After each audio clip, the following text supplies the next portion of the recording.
देखिए अखिलेश जी आ चुके हैं, उनके साथ तमाम सांसद हैं। देखिए बलिया सांसद सनातन पांडे भी उनके साथ नजर आ रहे हैं। उन्होंने माला उठा लिया है और उन्होंने अब माल्यार्पण कर दिया है। आज के दिन जयप्रकाश जी को याद करते हुए जयंती के दिन हम लोग संकल्प लेते हैं कि जेपीएनआईसी को हम लोग बिकने नहीं देंगे। छात्र सभा के विनीत कुशवाहा और छात्र सभा का नेता अमर यादव, उन दोनों को बधाई। जो काम हम लोग करना चाहते थे वो काम उन्होंने पहले ही कर दिया। और अक्सर देखा जाता है कि पुलिस पीछे ही रह जाती है। जब भी समाजवादियों की सरकार बनेगी, जो उसकी खूबसूरती, जो रौनक, जो इतिहास, जो विचारधारा को लेकर के, जो समाजवादी सिद्धांतों को लेकर के और जो जयप्रकाश जी का जीवन भर का संघर्ष, उसको लेकर के जो म्यूजियम बना था उसको वैसा ही बना करके और अच्छा बनाने का काम हम लोग कर। देखिए, राम मनोहर लोहिया सभागार में समाजवादी पार्टी कार्यालय के अंदर जयप्रकाश नारायण की प्रतिमा पर अभी अखिलेश यादव कुछ ही देर में माल्यार्पण करेंगे। और देखिए अखिलेश यादव की एंट्री हो चुकी है, वो जननायक जयप्रकाश नारायण की प्रतिमा पर माल्यार्पण करेंगे। देखिए अखिलेश जी आ चुके हैं, उनके साथ तमाम सांसद हैं। देखिए बलिया सांसद सनातन पांडे भी उनके साथ नजर आ रहे हैं। और ये देखिए वो जयप्रकाश नारायण की प्रतिमा पर माल्यार्पण कर रहे हैं। ये देखिए उन्होंने माला उठा लिया है और उन्होंने अब माल्यार्पण कर दिया है। ये देखिए ये तस्वीरें आपको सीधे उल्टा चश्मा और भारत एक सोच पे देखने को मिल रही हैं। ये देखिए अखिलेश यादव ने, ये तस्वीरें जो हैं, अखिलेश यादव ने जयप्रकाश नारायण की प्रतिमा पर माल्यार्पण कर दिया है। सीधे तस्वीरें आप तक पहुंच रही हैं और तमाम वरिष्ठ नेता जो हैं वो यहाँ पे मौजूद हैं। श्यामलाल पाल प्रदेश अध्यक्ष और लखनऊ मध्य के विधायक रविदास मल्होत्रा जी। पिछले साल आपको याद होगा अखिलेश यादव जी जेपीएनआईसी जाना चाहते थे, लेकिन उनको बैरिकेडिंग करके रोक दिया गया। और उससे पहले 2 साल पहले की अगर हम बात करें, अखिलेश यादव जेपीएनआईसी बिल्डिंग का गेट फांदकर जेपीएनआईसी बिल्डिंग में गए थे। और ये देखिए समाजवादी पार्टी के जयकारों से ये पूरा लोहिया सभागार गूंज उठा है। और अभी यही जेपीएनआईसी बिल्डिंग है, ये समाजवादी पार्टी का ड्रीम प्रोजेक्ट था और अखिलेश यादव का बहुत दिली लगाव था, बहुत सेंटिमेंट्स जुड़े हुए थे इस बिल्डिंग से अखिलेश यादव के। अखिलेश यादव बार बार कई प्रेस कॉन्फ्रेंस में ये बोल चुके हैं कि ये बिल्डिंग हमें दे दी जाए, हम समाजवादी पार्टी के लोग इसको खरीदना चाहते हैं, चंदा लगाकर इसको खरीदेंगे। आए हुए प्रेस के सभी साथियों का ठीक है, बहुत बहुत धन्यवाद देना चाहता हूँ। आज हम सभी लोग लोकनायक जयप्रकाश जी को याद कर रहे हैं उनकी जयंती पर, और ये भरोसा दिलाते हैं कि जो लोकनायक जयप्रकाश जी के नाम पर सोशलिस्ट म्यूजियम बना था, जेपीएनआईसी की जो सबसे सुंदर बिल्डिंग बनी थी, भारतीय जनता पार्टी कितना भी छिपाना चाहे और कितना भी पुलिस लगा करके हिल नहीं पाएंगे, अपनी नाकामी को छिपाना चाहे, आज के दिन जयप्रकाश जी को याद करते हुए जयंती के दिन हम लोग संकल्प लेते हैं कि जेपीएनआईसी को हम लोग बिकने नहीं देंगे। ये सरकार जो बेचना चाहती है जेपीएनआईसी को, वो हम समाजवादी लोग मिलकर के इसको बिकने नहीं देंगे। इन्होंने जो दुर्दशा की है, जयप्रकाश जी देश के उन नेताओं में हैं जिन्होंने सामाजिक परिवर्तन के लिए, राजनीतिक परिवर्तन लाने के लिए, समाजवादी आंदोलन को आगे बढ़ाने के लिए पूरा अपना जीवन न्यौछावर कर दिया। जहां वो अंग्रेजों से लड़ते रहे और उसके बाद जो सरकारों में बुराई आई उसको भी उन्होंने अपने संघर्ष के रास्ते सरकार को जगाने का काम किया। और उस समय की सरकार जो ये समझती थी कि सरकार नहीं हट सकती है, जयप्रकाश जी की क्रांति ने, संपूर्ण क्रांति के आह्वान ने उस सरकार को भी हटाने का काम किया। जो संपूर्ण क्रांति का नारा दिया आज भी प्रासंगिक है। आज भी देश को वही रास्ते की जरूरत है। हमारा देश तभी खुशहाल होगा जब समाजवादी मूल्यों से चले। जहां जयप्रकाश जी ने अपना जीवन भर आंदोलन किया, जीवन भर संघर्ष किया और समाज से लेकर के राजनीतिक दिशा को बदला। हम समाजवादियों को वो विरासत में जो चीजें मिली हैं, आज के दिन हम लोग संकल्प लेते हैं कि उनको आगे बढ़ाने का काम करेंगे। जेपीएनआईसी से हम लोगों ने कई बार आपसे कहा कि पॉलिटिकल इमोशनल अटैचमेंट है, क्योंकि इसका शिलान्यास जब हुआ था उस समय नेताजी, जॉर्ज फर्नांडिस और समाजवादी पार्टी के वरिष्ठ नेता और बहुत महत्वपूर्ण नेता उस कार्यक्रम में शामिल रहे थे। न केवल इस सरकार ने बर्बाद किया है उसको, बर्बाद के साथ साथ कोई देख ना पाए, क्योंकि अगर देखेगा तो बहुत सारे देश के लोगों को जानकारी हो जाएगी। याद रहे सरकार को कि जयप्रकाश जी ने जनता को जगा करके सरकार को हटाने का काम किया था। समाजवादी लोग हम सब मिलकर के जनता को जागरूक कर करके सरकार को हटाने का काम करेंगे। आज के दिन हम छात्र सभा के दोनों नौजवानों को बधाई देना चाहते हैं। हालांकि लोहिया वाहिनी के हमारे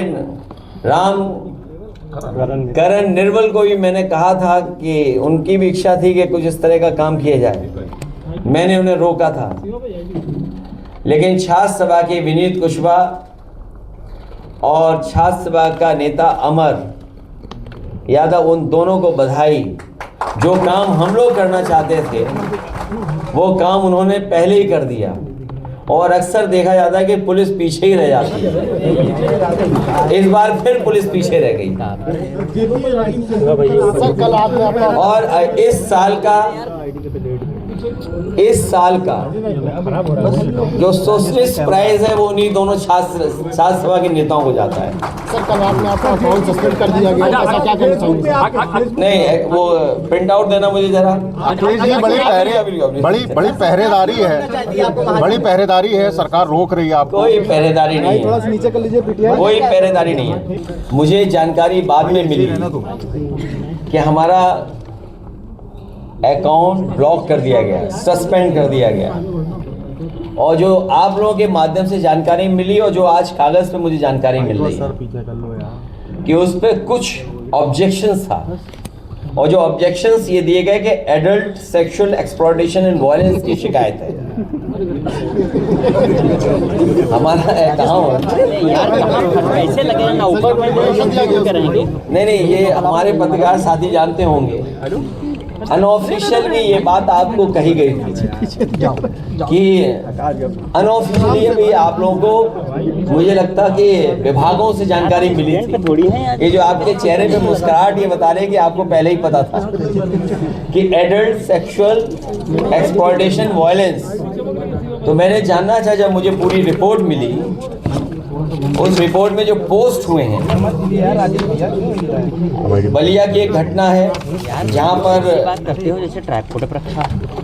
एक युवती को लेकर के पोस्ट हुआ था, और वो सच्ची घटना है क्योंकि हमारे सांसद जी बगल में खड़े हैं। और सबसे महत्वपूर्ण एक और है, एक पत्रकार की हत्या, उसको लेकर के जो ट्वीट किया था मैंने, उसमें जो लिखा था मैंने, वो ये लिखा था कि एक पत्रकार की हत्या, पत्रकार पर दबाव बनाना, पत्रकार को महीना बांधना,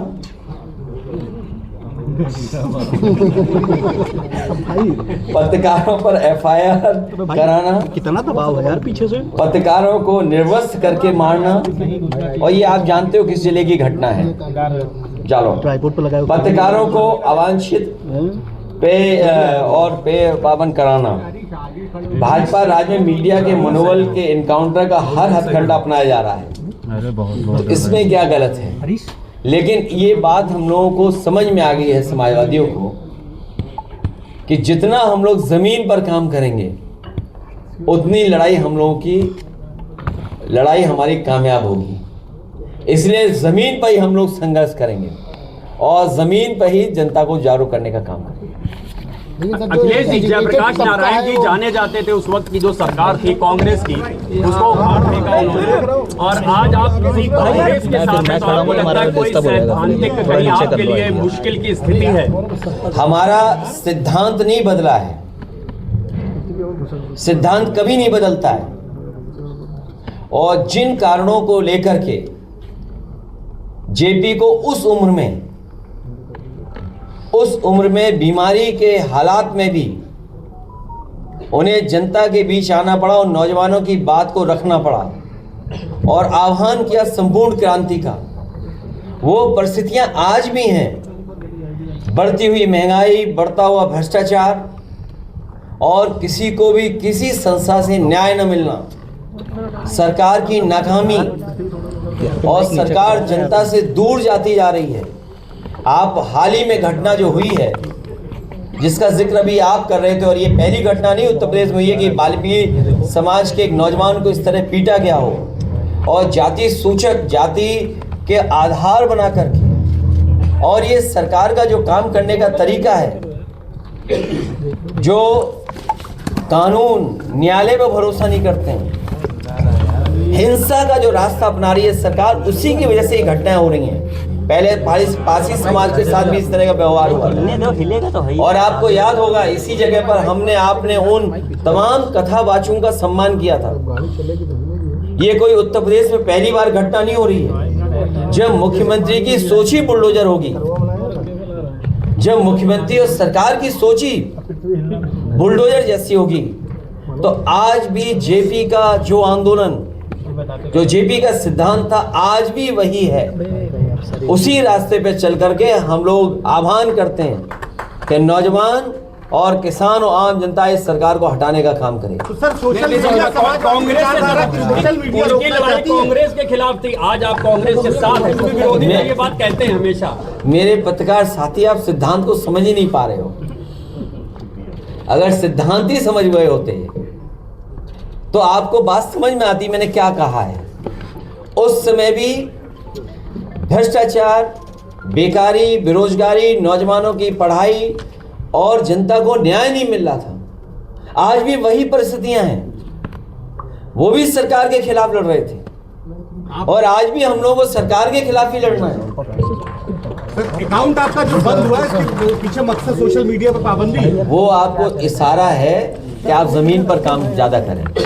सर, आज कांग्रेस का डेलीगेशन सर जाना चाह रहा था, उनको रोक दिया गया। ये कहकर पीछे हट के बात करो यार। एक मिनट। कांग्रेस का डेलीगेशन फतेहपुर जाना चाह रहा था दलित परिवार के पीड़ित से मिलने, लेकिन उनको ना जाने दिया। बीजेपी के 2 मंत्री जा रहे हैं। उन्हें भी जाने देना चाहिए, और जो उस परिवार से मिलकर के उनकी पीड़ा और परेशानी को दूर कर सकता है, उन सबको जाने देना चाहिए।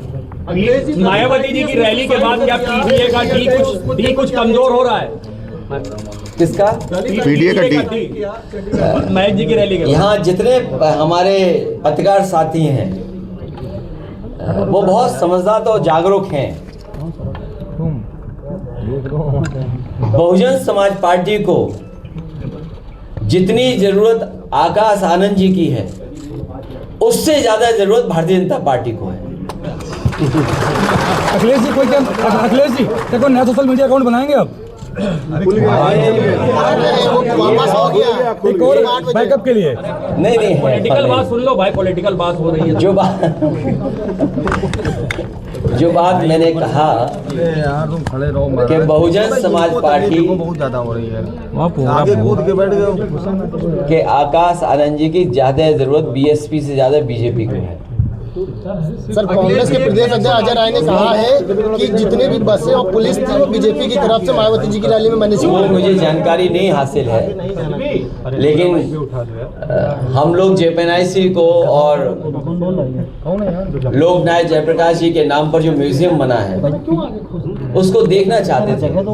और मैं आज भी कहता हूँ कि पूरे देश में एक सोशलिस्ट लीडर, एक लीडर को समर्पित इससे बेहतर म्यूजियम, इससे बेहतर कोई स्मारक नहीं रहा होगा। और आज भी मैं ये दावा करता हूँ, ये अलग बात है ऊंची ऊंची चीजें बनी हैं, लेकिन लखनऊ में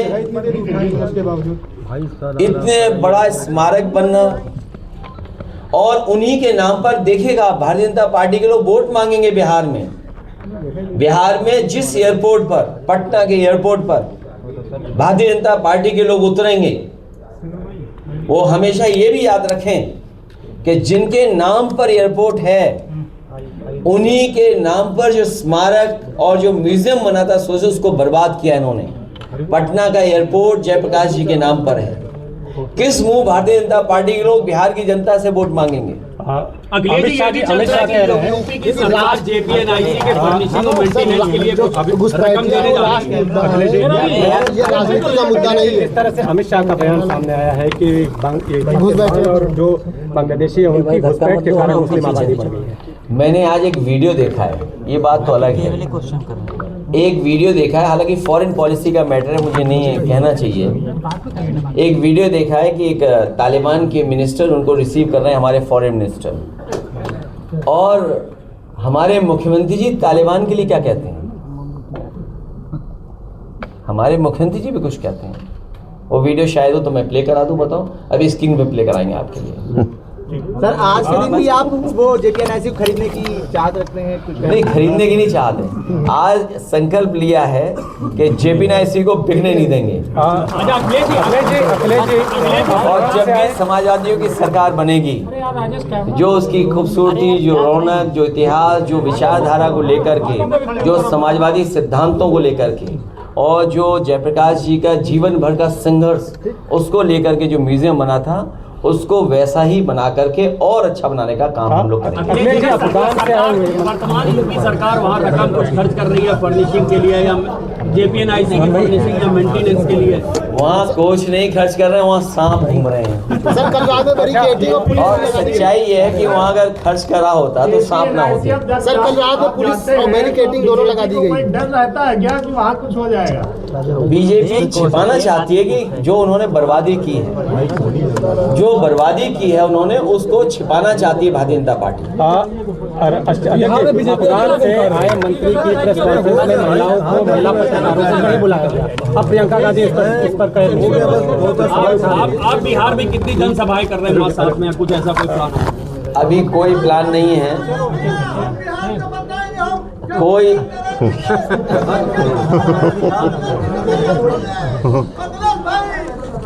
जो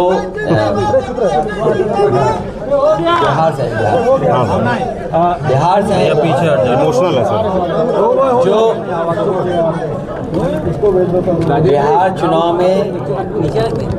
बिहार चुनाव में जहाँ बुलाया जाएगा हम लोग जाएंगे। अफगानी मंत्री के प्रेस कॉन्फ्रेंस वाला महिलाओं को बराबर का अधिकार मिले, महिलाओं की शिक्षा को लेकर के हमेशा कदम उठाना चाहिए। आदि आबादी के बिना कोई भी समाज खुशहाल नहीं हो सकता। लेकिन प्रेस कॉन्फ्रेंस में महिला पत्रकारों को न बुलाने पर अब कांग्रेस सवाल। भारतीय जनता पार्टी ने तो आरक्षण ही नहीं लागू किया है। ये भारतीय जनता पार्टी के लोग तो आरक्षण लागू करना चाहते हैं, लेकिन अभी भी आरक्षण लागू नहीं हुआ। अगर आरक्षण लागू हो जाए तो ऐसी समस्याओं का समाधान अपने आप महिलाएं कर लेंगी।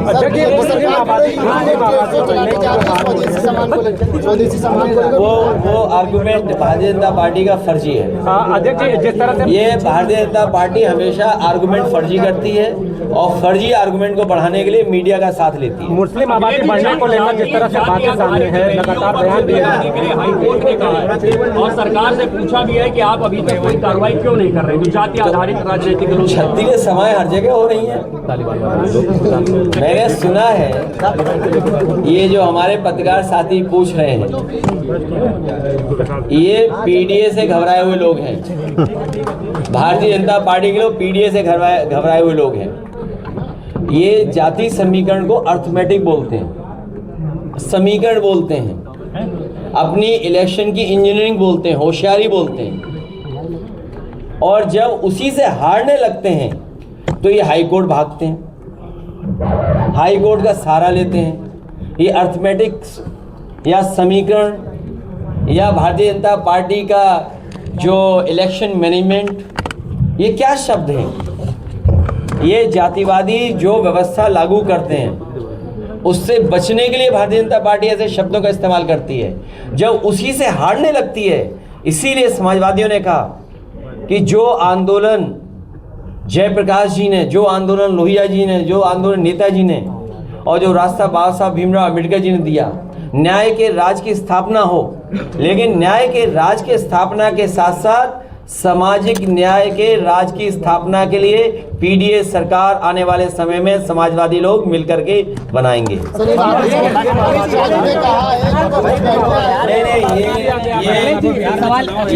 ये जो आबादी को लेकर के बात करते हैं ये सब फर्जी है।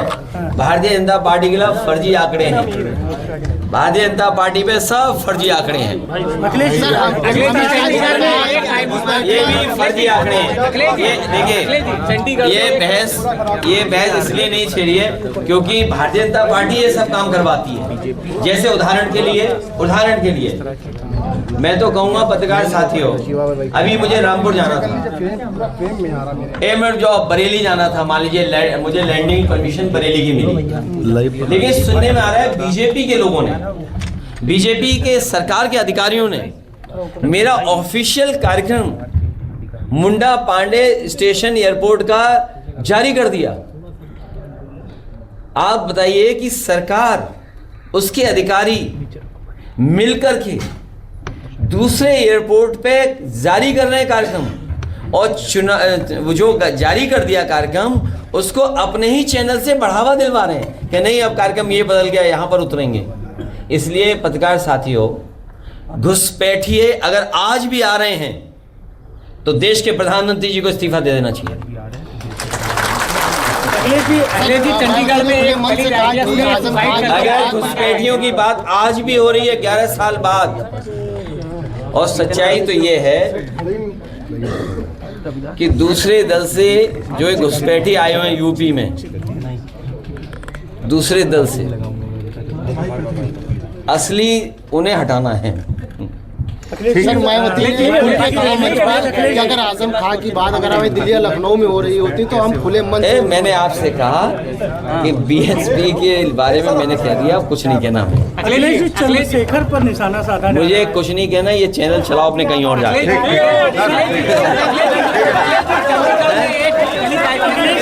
नहीं, ये गंभीर विषय है कि एक आईपीएस अधिकारी ने आत्महत्या कर ली।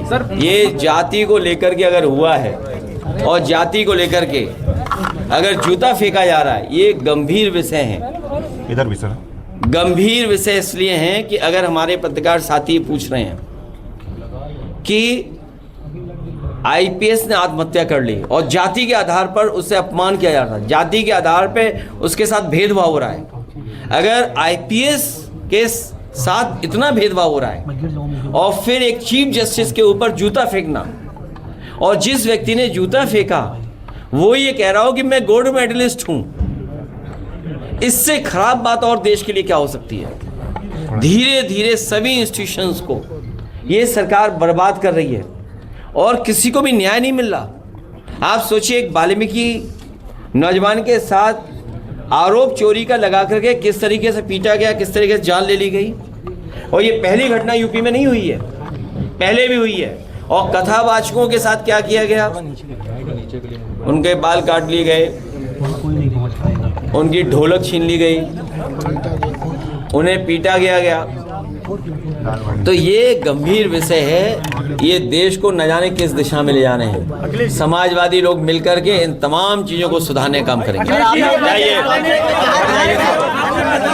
और मैं बधाई देना चाहता हूं दोनों अपने नौजवानों को, छात्र सभा के विनीत कुशवाहा और दूसरे अमर यादव का बहुत बधाई देना। लोकनायक जयप्रकाश नारायण जी की जयंती के मौके पर अखिलेश यादव ने समाजवादी पार्टी कार्यालय के अंदर लोहिया सभागार के अंदर जयप्रकाश जी की प्रतिमा पर माल्यार्पण करा है। आप देख सकते हैं कि हज़ारों की तादाद में जो लोग थे वो यहाँ पे मौजूद हैं, और माल्यार्पण करने के बाद अखिलेश यादव ने प्रेस कॉन्फ्रेंस करी, और यहाँ पे जो हज़ारों लोग इस सभागार में मौजूद थे वो अखिलेश यादव का संबोधन सुन रहे थे, और अखिलेश जी ने खुलकर भारतीय जनता पार्टी और बहुजन समाज पार्टी के ऊपर हमला बोला है। आप देख सकते हैं कि यहाँ पे तमाम समाजवादी पार्टी के वरिष्ठ नेता जो हैं वो यहाँ पर मौजूद हैं। प्रेस कॉन्फ्रेंस हुई और लगभग 45 मिनट अखिलेश यादव ने मीडिया कर्मियों से बात करी और तमाम मुद्दों पे अपनी राय रखी। आप देखिए जो हालात है यहाँ पर, अभी भी हजारों की तादाद में लोहिया सभागार में जो समाजवादी पार्टी कार्यकर्ता हैं वो मौजूद हैं। अखिलेश जी हालांकि चले गए हैं, उनका कहना है कि